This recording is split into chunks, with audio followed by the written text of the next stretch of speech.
Denúncias da imprensa, seguidas de troca de ministros, investigação dos órgãos públicos, movimentação nos partidos de sustentação do governo e da oposição. Esta sequência, desde maio até recentemente, não foi suficiente para gerar uma crise política. O Congresso seguiu normalmente. Algumas votações se atrasaram, outras prosseguem, mas crise mesmo não há. Para discutir estas questões, estamos aqui com os deputados Roberto Freire, do Partido Popular Socialista, na oposição, e, do lado do governo, o deputado Zeca Dirceu, do PT do Paraná. Este debate está sendo transmitido também pela Rádio Câmara. Olá. Como vai? Deputado, vamos começar então com a questão para os dois.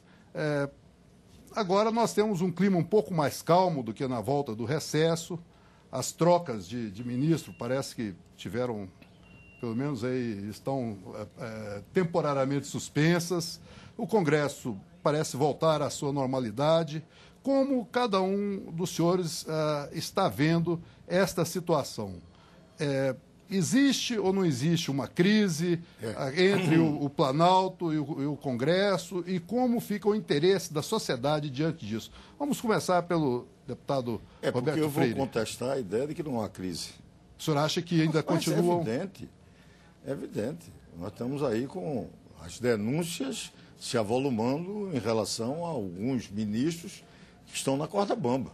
Mas isso não está paralisando o governo, o país. Olha, não paralisou o país, nem isso que nós estamos comemorando agora, né, a chamada crise da legalidade. O país continuou na sua vida, mas a crise era de tal ordem que um vice-presidente da República quase não assumia.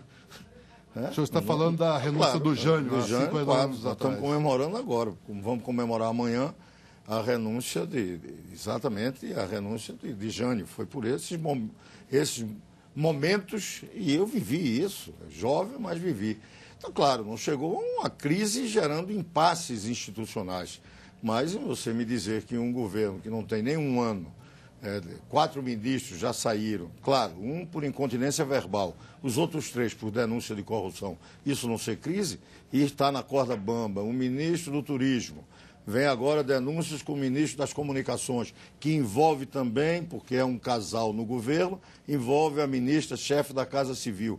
Dizer que isso não é crise, Dona Dilma fica muito satisfeita que alguém diga que não. Mas ela sabe que está sofrendo uma crise política no seu governo grave, muito grave. Bom, pelo menos ela está conduzindo isso de alguma maneira que o Congresso está retomando as votações. A não ser que ela queira seguir o exemplo de Jânio, vai renunciar? Não acredito. Deputado Zeca Dirceu, qual a sua opinião? Eu tenho uma percepção bem diferente, João. Eu tenho visitado o país, ido às cidades, percorrido principalmente o meu estado e o Paraná, converso muito com as pessoas, com as lideranças políticas e vejo que não há uma crise no país. Pelo contrário, o Brasil passa por um período, mesmo enquanto o mundo vê grandes turbulências na sua economia acontecer, o Brasil passa por um período de crescimento, de desenvolvimento, de geração de emprego, de melhoria de fato da vida das pessoas. E muitas ações do governo estão impactando positivamente nesse contexto. Então não há uma crise no país. O que há de fato aqui no Congresso, a população está vendo, isso a gente não esconde de ninguém, um grande enfrentamento político. A oposição cumpre o seu papel, denuncia, questiona, muitas vezes exagera na minha avaliação, porque interrompe votações, dificulta com que benefícios que a população poderia ter através de aprovações de medidas aqui no Congresso aconteçam de maneira mais rápida. Nós vamos cumprir o nosso papel, que é de articular a base, que é de votar o que tem que ser votado e fazer o Brasil avançar, ajudar a presidenta Dilma, que ela corresponda, de fato, à grande aprovação popular que ela continua tendo em todo o país, o que prova, mais uma vez, que não há, na visão das pessoas, do cidadão, nenhum tipo de crise, nenhum tipo de satisfação exagerada, quando muitas vezes a oposição tenta caracterizar isso, que é um direito da oposição, a mídia tenta estabelecer, uma parte da grande mídia, de que há grandes problemas que, na verdade, não estão se comprovando no dia a dia e na vida das pessoas. Olha, deputado Roberto Freire. Não, é só do ponto de vista bem objetivo. Alguém dizer que não tem crise quando você tem 3 ministros, 3. Eu não estou falando aqui de um evento, não. São 3, e seguidos. Ministros e com alguma impactante para a sociedade, como Mas o caso o Congresso, do Palocci. Mas vamos ver um governo. As votações. Não, mas não é votação. Votação é o governo, o Congresso não vai paralisar, embora você tenha tremenda dificuldade, porque um dia desse aconteceu que a bancada que apoia o governo, eu não sei qual o partido, mas a bancada fez uma obstrução ao governo. Isso é inaudito, isso é um inédito. Eu não conheço no mundo uma base de sustentação obstruir e peitar o governo, chantagear quase. Isso aconteceu. Alguém achar que isso é normalidade, aí é evidente que não, tudo é normal. Claro, é normal. A vida implica em que você possa viver crises e as crises existem. Naturais. Claro, são naturais. Agora, é demais. Você tem Palocci, você depois teve o ministro do Transporte, e você teve o ministro da Agricultura. Está com o ministro do Turismo, problemático. Tem o ministro das Cidades com denúncias graves de mensalão no partido dele. As denúncias estão aí. Você tem o ministro das Comunicações que bate também, rebate na própria mulher, que também é ministra da Casa Civil. E dizer que isso é um governo que está com tranquilidade, evidentemente, é forçar, do ponto de vista bem objetivo, uma realidade. Como outra também, eu diria que talvez ainda o clima de euforia permanece, mas nós precisamos e ter clareza de que o recrudescimento da crise internacional vai ter um rebatimento no Brasil. Da crise econômica, forte, o senhor está falando. Claro, e já está acontecendo. Já houve retração econômica no mês de julho. A atividade já começa a cair. Claro, então isso não podemos dizer, é responsabilidade da Dilma. Não, é evidente que não. Tem algo a ver de responsabilidade com Lula, porque perdeu a oportunidade no momento que poderia ajustar a economia brasileira para um desenvolvimento maior, porque o nosso desenvolvimento é voo de galinha, é desenvolvimento de consumo e que vai ter problema grave agora. E eu quero dizer, e disse, a oposição está aberta para o debate de como enfrentarmos essa crise, porque ela vem e pode ser muito dura, inclusive para aqueles chamados emergentes, países e aqui dentro do Brasil, aqueles que ascenderam pelo consumo e que podem começar a sofrer restrições exatamente pela crise. Nós já vamos viver alguns tempos difíceis e eu espero que o governo tenha pelo menos a capacidade de enfrentar essa crise com um pouco mais de sabedoria. Pois bem, nós vamos dar continuidade, lembrando que este debate está sendo transmitido também pela Rádio Câmara. Deputado Zeca Dirceu, pois bem, vamos entender que realmente o que o companheiro do PPS está colocando, há uma situação política que não é uma normalidade totalmente. Mas essa, chama-se crise ou instabilidade e tal, ela parece que está se acalmando. Já as denúncias diminuem, a presidenta reagiu de maneira que até a oposição tem elogiado, a mídia, com tranquilidade. Como que o seu partido, especificamente o PT, que é o partido do governo, está encarando isso? Como o PT está dividido com relação a essa digamos, o que foi chamado da faxina, da troca de ministros, e como vocês pretendem enfrentar, principalmente aqui dentro do Congresso, questões cruciais, como, por exemplo, a votação da emenda 29 dos recursos para a saúde, que ao governo interessa, mas desde que tenha a fonte de recursos também, ou a desvinculação das receitas da União, a DRU, que também interessa a área econômica. Como o PT está encarando isso? O que o senhor poderia nos esclarecer aqui com relação a esse momento? O PT, como sempre esteve, está unido na defesa do governo da presidenta Dilma e nos avanços que o Brasil precisa ter e que dependem aqui do Congresso Nacional. Ainda sobre a crise econômica mundial, acho que é importante salientar que, obviamente, ninguém no governo e nem nós aqui do PT acreditamos que o Brasil vai estar imune a qualquer tipo de reflexo. Agora, é fato, e tem uma série de acontecimentos que provam isso, que o governo tem tomado atitudes acertadas em relação a diminuir, a minimizar os impactos da crise econômica mundial aqui no país. A presidenta Dilma acabou de lançar o Plano Brasil Maior, que criou uma série de mecanismos de defesa comercial de setores que são estratégicos aqui para o país. Eu sou vice-líder da Frente Parlamentar em defesa da indústria têxtil de confecção.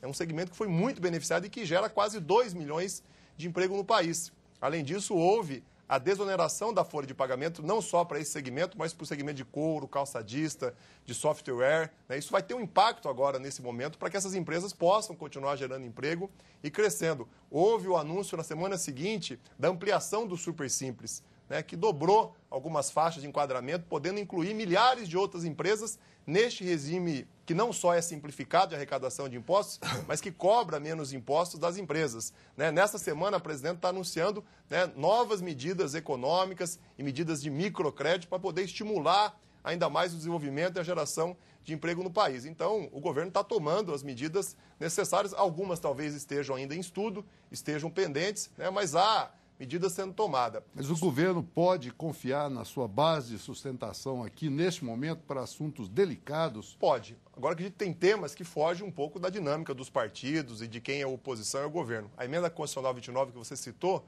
na minha avaliação, é um grande exemplo. Eu fui prefeito por 2 vezes, vivi e convivi muito com a população e sei das dificuldades que tem, a fragilidade que é o setor de saúde ainda no nosso país, por falta de regulação, de definir, né, quem tem quais obrigações entre estados, União e municípios e também pode enfrentar dificuldade pela ausência de recursos. Eu acho que é um debate que vai ser feito aqui, né, e que não vai só se pautar por oposição ou situação, por partido X. A oposição é favorável nesse caso. Agora, não, claramente. Nós não podemos aprovar aqui uma medida, né, que apenas, né, crie uma nova normativa, mas não dê condições dela ser aplicada, né, no seu dia a dia, não tanto pelos municípios, que os municípios têm feito o seu papel. Mas para os estados e a União fica complicado. Mas a União nisso é muito falha. Os estados e a União... não quer, e a União está reagindo. Os estados não querem, principalmente. E os estados podem investir mais. A prova disso é o que os municípios já fizeram em 10, 15 anos. Os municípios que tinham há uma década atrás. Até que pode ter um certo consenso. Mas deixa eu aqui. Eu voltaria um pouco ao centro do debate sobre a questão da governabilidade com esta. Houve uma reacomodação da base. Houve. Até que votamos e aprovamos medidas importantes, como essa mudança nos Correios, na regulação do etanol. Mas olha, perfeito. É impossível você imaginar uma crise que vá mudar a correlação de forças no parlamento brasileiro. O que o governo tem em termos de maioria, é algo que precisaria ter um hecatombe. Um terremoto. Foi uma decisão da sociedade, a população votou e elegeu. Não, mas eu estou constatando, eu não estou emitindo juízo de valor que nós fomos derrotados. Acabou. Isso, olha, eu já tenho experiência, você é jovem. Mas a democracia ganhou. Eu tenho experiência de derrotas. Sou jovem, mas já disputei 5 eleições. Estou começando a pegar a catimba. Sei, mas eu estou querendo dizer, já vivi momentos até mais difíceis do que esse, em termos de enfrentar um rolo compressor. Então, isso não é problema. Mas é preciso um hecatombe para você mudar isso. Né? O governo está enfrentando algumas dificuldades, vai enfrentar a PEC que trata da remuneração nacional do piso da área de segurança, da polícia. Isso é um problema que o governo vai enfrentar. Por quê? Porque a crise está aí. Só que há a crise econômica. Claro. Nós estamos diferenciando a crise política da crise econômica. Mas a crise política pode vir se não tiver boa condução na crise econômica. Vou dar aqui um exemplo. Esse programa que foi denominado Brasil Maior, né? A política política industrial. Não tem nada de política industrial. O que toca na questão da indústria é algo completamente marginal. Aquilo dali é uma medida defensiva, né, contra o processo de invasão chinesa, no nosso mercado por conta de vantagens comparativas em relação ao setor que ele citou aí. Então, aí o governo, para esse setor, reduz a encargo na folha de salário. Né? E reduz com um tempo definido. Isso não é uma visão sistêmica da economia brasileira. Não, é para resolver um problema do setor que está sofrendo um impacto muito grande da concorrência, especialmente chinesa. O que é que tem a ver com um projeto industrial para o país? Muito pouca coisa. Como tem, por exemplo, alguns absurdos, mas infelizmente, e que não é da agora, é que a indústria montadora de automóvel no Brasil tem um poder tão grande que transformou, inclusive, Lula num grande merchandising da indústria automobilística.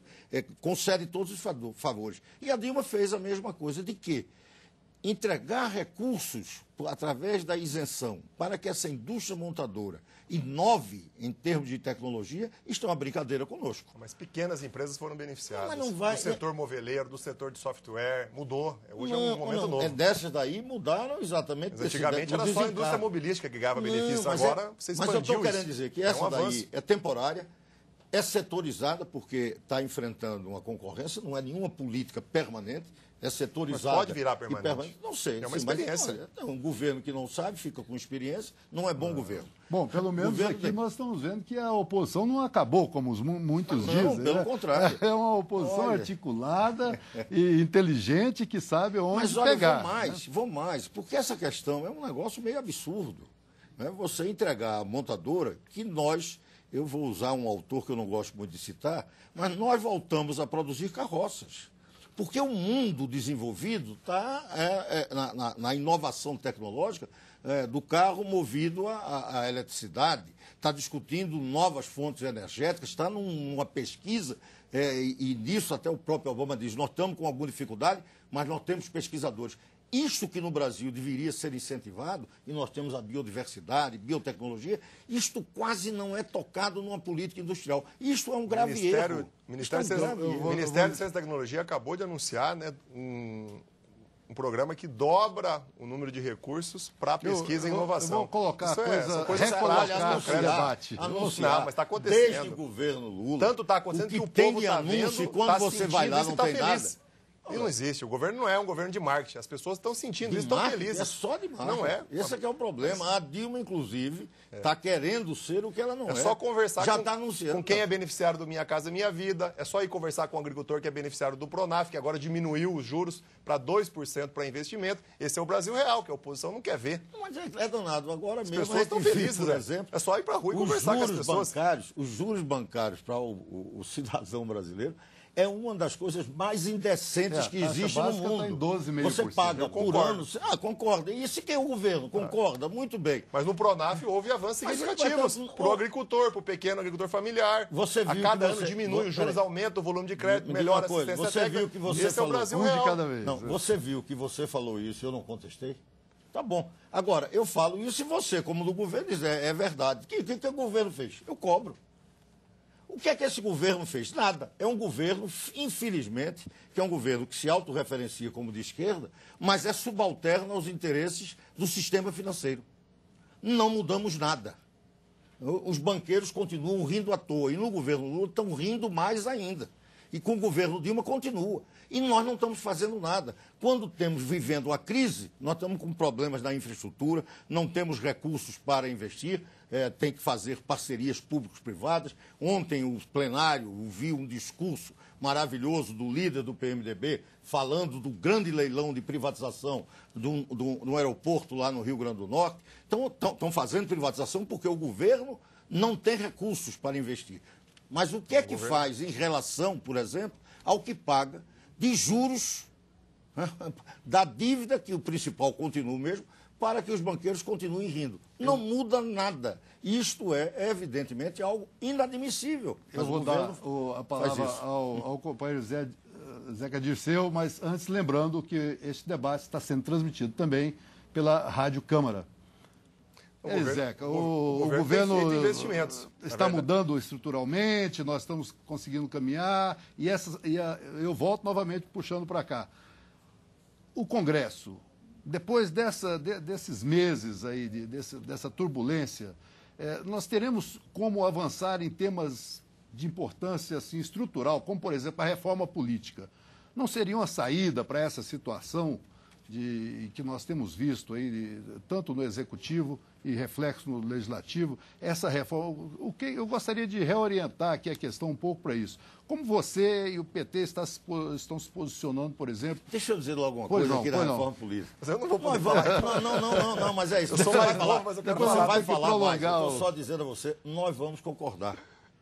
Há muita identidade naquilo que foi pensado pelo PT na reforma política com o que pensa o PPS. Que bom. Que bom, acho que a reforma política Você acha que nós precisamos fundamental. realmente de uma saída estrutural para o país, né? Uma oportunidade que o governo tem de tracionar alguma coisa que mude, né? E é uma pena que o país, muitas vezes até a imprensa, né? Nós, talvez, situação e oposição, não temos feito um debate mais amplo sobre o que é hoje o sistema privado de financiamento que existe no país e o quanto que muitos dos problemas que existem nos órgãos públicos, não só federais, mas existem nos órgãos públicos estaduais, municipais de corrupção, têm origem, sim, nesse modelo de financiamento privado, perverso e nas campanhas milionárias que o Brasil assiste então, a cada eleição. Você concorda com o Henrique Fontana, a Totalmente. proposta dele de financiamento exclusivamente público? Totalmente. E eu acho que antes de debater o financiamento público, nós deveríamos ter debatido o que é hoje esse financiamento privado. Porque a população muitas vezes imagina que o candidato é rico, que é ele que banca a sua campanha, ou que muitas vezes a campanha custa barato. E agora há também uma versão aí de passar para a população que o financiamento público é tirar o dinheiro do tesouro, dos impostos de todo mundo, sendo que da outra forma acabava saindo do bolso da gente também, não é? De maneira alguma. Inclusive, se nós conseguimos avançar, né, para o voto em lista, ou o voto em lista que possa depois ser reordenada com um segundo voto, como está sugerindo, né, o Henrique Fontana, ou como teve nos debates. Parece que agora ele sugeriu algo até um pouco diferente disso. Mas se você conseguir trazer para cá, você torna as campanhas muito mais baratas e talvez ache até uma economia para o país na questão de, né, gastos públicos ou desvio de recursos públicos. Então, acho que esse é um debate que a população precisa se antenar, precisa se informar melhor e entender como é que está acontecendo hoje para daí sim poder avaliar a nova proposta. Agora, só avaliar a nova proposta sem entender como acontece hoje, achando que as campanhas são coisas, né, meramente, né, singelas, né, e não entrar a fundo nos interesses que se movem por trás das campanhas, por trás dos financiamentos, eu acho que nós vamos ter dificuldade de fazer a população entender a importância do financiamento público. Mas é um debate que está acontecendo, o Congresso está cumprindo a sua parte, o relator Henrique Fontana, que é meu companheiro de bancada do PT, fez um belo trabalho, houve uma interação muito grande com todos os partidos. O Palácio tem interesse em fazer essa mudança? Vai ajudar o Congresso a mudar o sistema? Eu avalio que tem que ter, né? Está em jogo não só a relação de eleições para o Congresso, mas para todo o país e a própria relação que tem dos vereadores, dos deputados, dos senadores com os executivos de cada instância, que muitas vezes são também objetos de manobras e de pressões. Nós estamos caminhando para encerrar. Eu gostaria das considerações finais. Isso eu não sou tão crédulo quanto ele. Sobre o Palácio tracionar isso aqui. Isso, a minha experiência aqui indica que dessa forma como está, é bom para os governantes, para o executivo. É trabalhoso, mas é melhor do que ter partidos mais sérios, porque é um tratamento mais republicano. Infelizmente, isso não é em relação ao PT, ao governo, Lula. Isso pode ter ampliado, mas é estrutural. Então, é difícil o executivo imaginar um legislativo mais forte. Ele pode gostar disso, dessa geleia, disso que está. Mas eu queria dizer a ele que nessa daí nós estamos mais ou menos afinados. Há muito tempo que o PPS vem defendendo financiamento público. Eu sou, inclusive, autor da primeira lei, em 1981, que trata de financiamento público. Claro que naquela época da ditadura militar, olha, é evidente que ninguém ia discutir. Mas eu sou autor dessa lei. Então, há muito tempo que a gente vem, desde o velho PCB, e o PT nisso tem uma postura avançada e nós coincidimos. Eu espero que a gente possa aprovar uma reforma que garanta o financiamento público e a mudança do nosso sistema eleitoral. Estamos aí junto com o Fontana e agora junto com ele. Pelo menos nisso nós vamos concordar. É uma amostra que realmente, se há crise, aqui ela não está se manifestando muito. Né? Zeca disse, as suas palavras finais, por favor, ao telespectador. Quero agradecer e só fazer justiça aqui ao presidente Lula. Né? Na minha opinião, o presidente Lula, né, nos momentos de crise, né, nos debates da economia mundial, teve posturas muito acertadas, tanto é que o Brasil conseguiu romper com a FMI, pagou a sua dívida, né? O presidente foi o grande motivador para que o Brasil não entrasse num clima de depressão e de recessão em 2008 e em 2009, e a presidenta Dilma está aperfeiçoando aquilo que ele fez. É claro que não faz tudo, é claro que tem coisas ainda para ser vencido. Eu dialogo muito com o setor empresarial, com os trabalhadores, tem uma pauta aí da indústria, né, do comércio, da agricultura enorme para ser vencida, mas está tendo avanço. E como eu disse, a prova de estar tendo avanço é que as pessoas estão felizes e estão satisfeitas, diferente do que tenta pregar a oposição, que é o direito dela aqui, manifestando suas opiniões no Congresso. Alguém tem que fazer a oposição, né? Muito obrigado ao deputado Roberto Freire, ao deputado Zeca Dirceu e até o próximo Brasil em Debate.